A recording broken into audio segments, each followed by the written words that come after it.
más de nuestro podcast No nos conocías de Cruz Roja Juventud. Yo soy Paula, voluntaria de Cruz Roja Juventud, y tenemos con nosotros a Oli. Buenas, Oli, ¿qué tal? Hola, buenas, bien. Cuéntanos un poquito de ti antes de comenzar. Bueno, pues me llamo Oli, tengo 31 años, vivo en Salamanca y bueno, pues soy una persona con VIH, ¿no? Entonces, pues es verdad que en la actualidad me dedico sobre todo a hacer bastante divulgación de cómo es el día a día de una persona con VIH y bueno, pues también yo creo que poner un poco en valor el estigma que todavía existe alrededor de la infección. Fenomenal, Loli. La verdad es que nosotras estamos encantadas de tenerte con nosotras aquí, sobre todo poder dar visibilidad a la serofobia, que es justo el tema que vamos a tratar en el podcast de hoy, ¿de acuerdo? Entonces, pues bueno, queríamos empezar el podcast preguntándote si crees que la serofobia es algo que ya no está tan presente en nuestra sociedad, es decir, ¿sigue existiendo? Sigue existiendo serofobia, pero quizás de una manera mucho más sutil, podría decirse. O sea, es decir, pero como muchas otras discriminaciones, yo no creo que hoy en día te vayas a encontrar muchas situaciones en las que una persona te pueda verbalizar que por el hecho de tener VIH vas a tener algún tipo de desventaja, ¿no? O sea, que aún así te lo puedes encontrar, pero que no suele ser como lo más habitual. Pero sí que es verdad que la gente tiene miedo a contarlo. Y yo también creo que hay motivos para poder tener ese miedo, ¿no? Quizás no tanto, pero bueno, cuando tú hablas de que tienes VIH, al final hay muchísimas personas que siguen teniendo asociada esa idea de los años 80, los años 90, entonces ya dan por hecho cosas de tu vida sin haberte preguntado antes, dan por hecho que vas a poder hacer cosas o no solo por esto.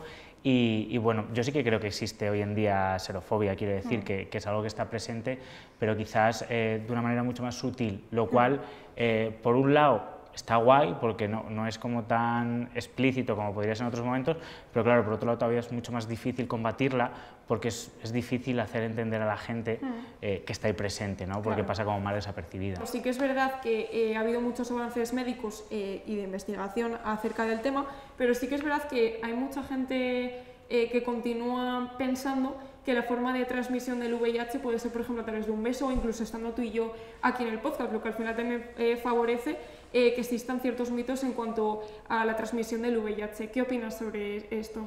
Bueno, yo además creo que hoy en día la discriminación o el estigma asociado al VIH, digamos que se puede dividir en dos bloques. Por un lado, efectivamente, está toda aquella desinformación, aquellas personas que quizás se han quedado con ese ideario social de los años 80 y 90 de la peña con SIDA se muere, esto es un diagnóstico de muerte, esta gente va a estar tirada en la calle y le quedan 2 telediarios. Y claro, eso al final genera como ese impacto de tener esa idea y no ser consciente de todos los avances que ha habido hasta hoy en día, ¿no? Y que muchas veces ese estigma también está asociado con quiénes somos, es decir, tiene que ver con cómo vivimos nuestra sexualidad, con cómo vivimos nuestra orientación sexual o identidad de género, con cómo vivimos muchas cosas que socialmente siempre han sido como inmorales o que suponían un tabú a la hora de poder hablar quizá abiertamente de ellas, consumo de drogas, sexualidad, trabajo sexual y muchas otras cosas, ¿no? Pero luego yo también creo que hay gente que directamente es intolerante, quiero decir, o sea, que le parece que esto es un motivo para poder vertir odio, discriminación, rechazo hacia las personas y bueno, quizás ahí es donde con esa gente yo creo que poco tenemos que hacer, quiero decir, quien tiene muy arraigados los prejuicios y cree en ellos no vamos a poder hacer nada, pero con todas esas personas que quizá lo único que les pasa es que tienen desinformación, simplemente que no saben hoy en día cómo va esto, pues solo son con las que podemos trabajar, ¿no? Y yo, por ejemplo, en mi vida me he encontrado muchos casos de, bueno, de repente, quizás a lo mejor la situación más íntima en la que una persona puede enterarse de esto es quizá cuando vas a tener una relación sexual, ¿no? Y que para mucha gente es como todavía muy chocante, ¿no? Joder, la persona que tengo delante me está diciendo que tiene VIH y yo ahora qué hago, ¿no? Pero es gente que está dispuesta a preguntar, es gente que está dispuesta a decir, oye, mira, cuéntame de qué va esto, y sobre todo que si luego me vuelven a escribir, pues será porque no ha sido tan horrible no contarles todo esto y que al final te puede generar como un shock en ese momento inicial. Yo además siempre lo digo, yo antes de mi diagnóstico de VIH yo nunca estuve con una persona que me dijera que tenía VIH, entonces yo tampoco sé cómo hubiese reaccionado en esa situación de encontrarme delante de alguien que me lo quiere verbalizar. A lo mejor yo también, no sé, me hubiese entrado un ataque de pánico porque me supera la situación, ¿no? Entonces tampoco creo que yo desde la posición que tengo ahora de la información tenga derecho a quizá a juzgar o a decir a la gente cómo se tiene que comportar cuando probablemente yo también hubiese estado en situaciones parecidas. Claro. Igual también, en base a esa falta de información, tampoco estamos como preparadas para reaccionar ante este tipo de situaciones y llevarlo al plano de la normalidad, porque al final es algo normal y que pasa en nuestra sociedad desde hace muchísimo tiempo y que al final es algo que tenemos que empezar a normalizar, a hablar de ello y sobre todo informarnos para que no suceda este tipo de situaciones. Al final este tipo de estigmas por parte de la sociedad pues también conlleva a que las personas que tienen VIH, pues por ejemplo, no accedan quizá de la misma forma que una persona que no tiene el virus a los servicios sanitarios. Es decir, estos estigmas al final conllevan una serie de consecuencias en la persona que está recibiendo el virus. Si te sientes cómodo para contarlo, ¿nos podrías comentar un poco cómo has vivido pues bueno, la llegada del virus, cómo ha sido para tu círculo cercano? A mí me diagnostican cuando yo tenía 25 años. Yo vivo en Salamanca, que es una ciudad mediana tirando a pequeña, y donde vivir abiertamente como hombre gay en el 2000 y poco, pues seguía siendo chungo.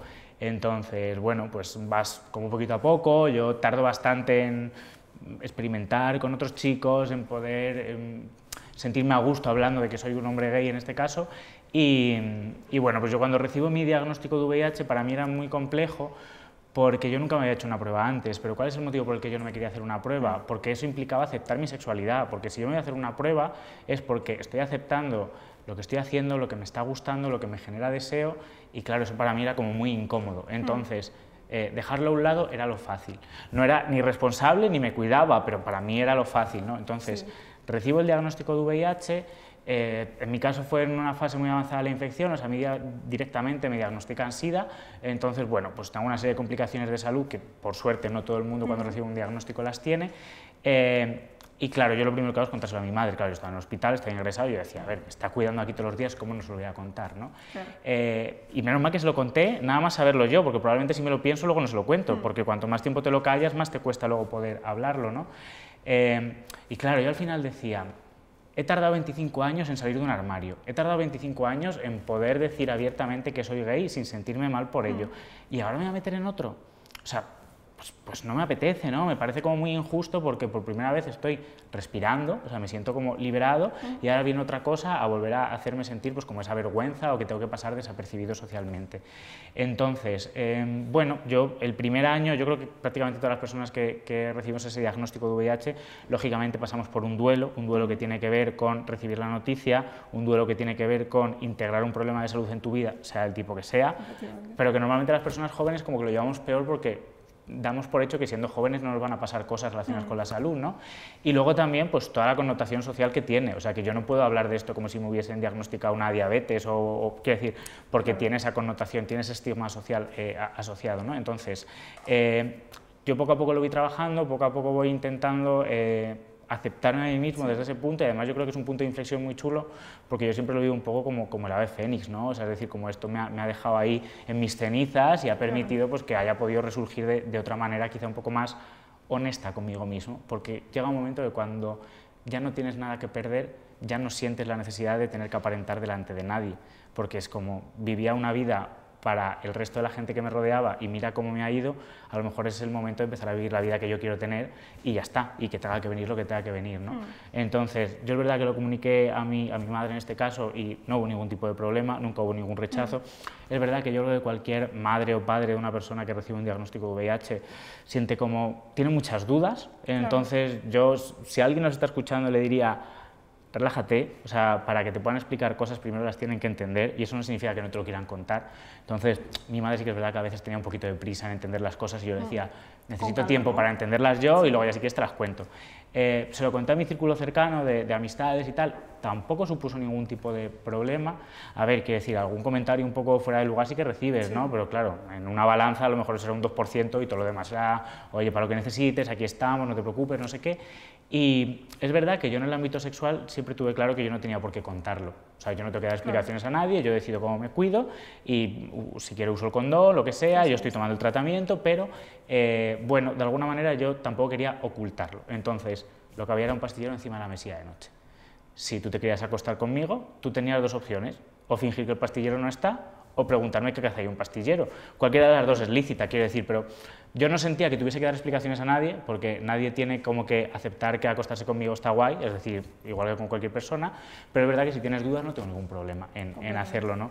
Y claro, es verdad que al principio es muy chocante por eso mismo, porque yo creo que ser consciente de que estás en una cama con una persona con VIH, a mucha gente le genera mucha ansiedad, o sea, siente como que la situación le supera. Y luego, muy probablemente, hablando del tema, en 10 minutos, se siente muy relajada, se entienden, oye, mira, pues perdona si he reaccionado mal, porque no sé qué, pero claro, te entra un poco como ese nerviosismo, sobre todo asociado, porque yo siempre hablo de que el estigma del VIH, aparte de que tú pienses que yo soy de X manera, te preocupa porque se transmite. Claro. Y lo primero que le preocupa a una persona cuando hablas de VIH es, oye, pero yo por estar cerca de ti estoy en riesgo. O sea, es como un pensamiento muy primitivo que hay, pero que la gente lo tiene. Y en el momento en el que tú le explicas a la persona, tranquila, que tú no tienes ningún tipo de riesgo, ni estás asumiendo ningún tipo de... pues ya se relajan, ¿no? Porque al final es como de, cuéntame tu vida, pero yo sé que esto no va conmigo, ¿no? Claro. Y yo creo que eso es un poco lo que relaja.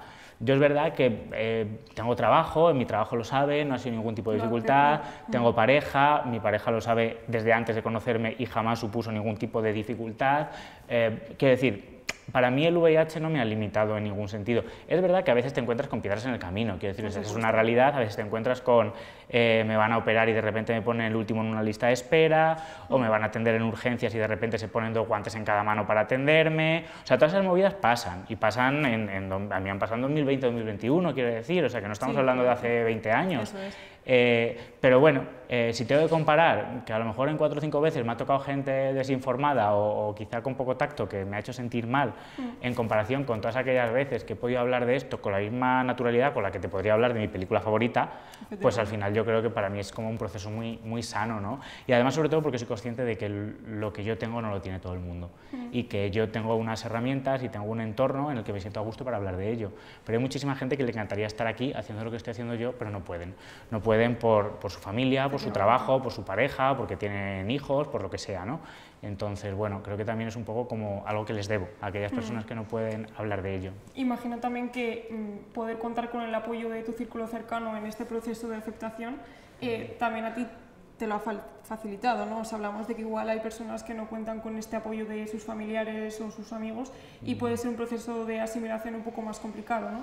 Bueno, claro, sobre todo porque o sea, al final yo creo que tenemos como muy innato que nuestro círculo cercano es como lo que genera nuestra identidad, entonces si me rechaza la gente que tengo más cerca es porque como que algo de lo que yo soy está mal. O sea, yo creo que eso las personas del colectivo LGTBI+, lo tenemos como muy asociado, ¿no? De cuando tú cuentas esto y la gente se avergüenza o te dice no lo cuentes, es como, joder, ¿qué pasa? Que soy, lo que yo soy está mal, ¿no?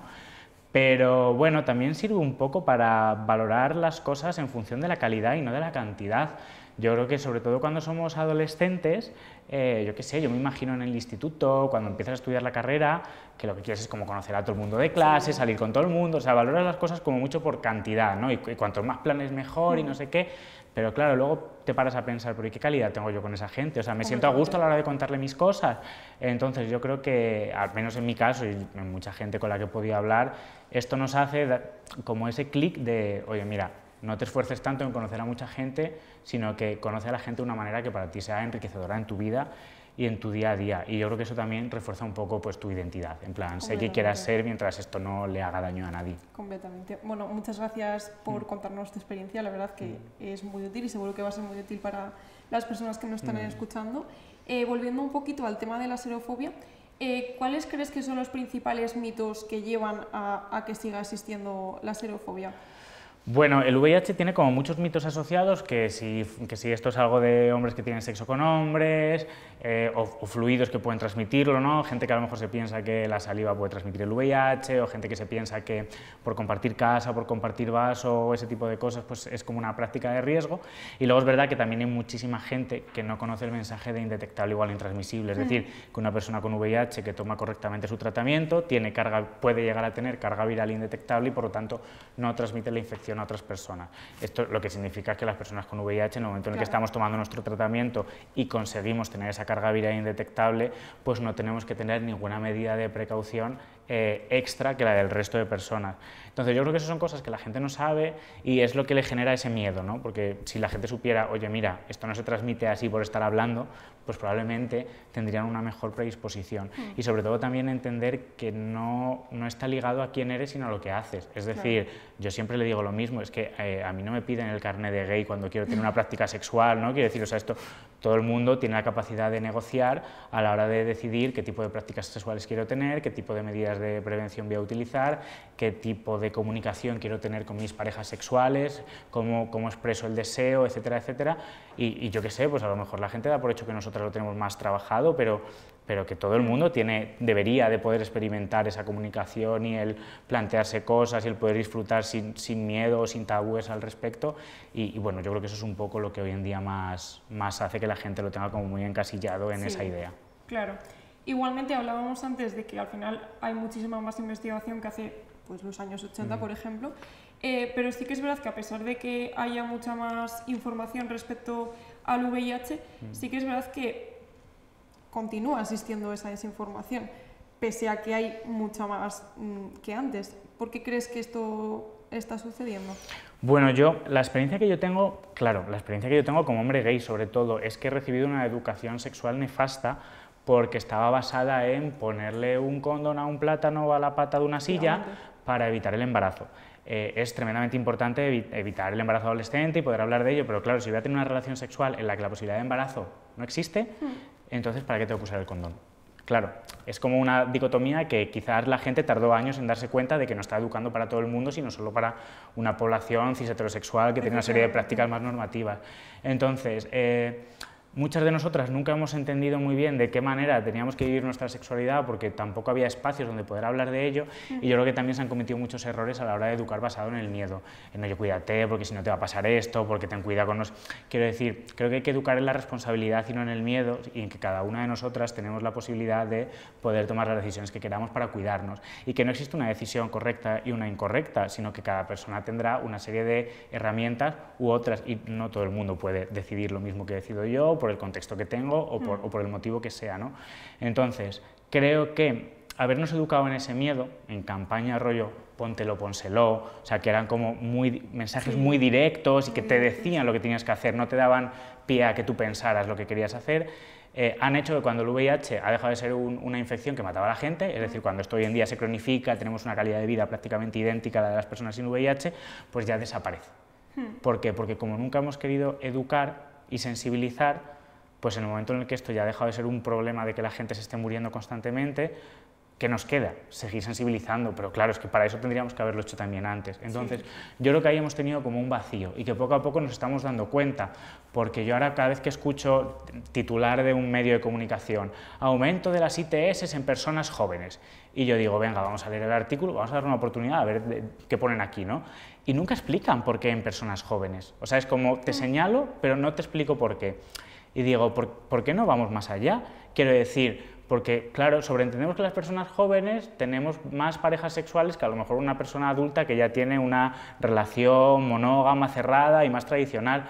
Pero es que de repente te sale una noticia que te dice aumento de las ITS en personas de 50 años porque se empiezan a divorciar. Digo, claro, es que ahora parece que no es de jóvenes, ¿no? Sino que tiene que ver un poco con el número de parejas sexuales que tienes.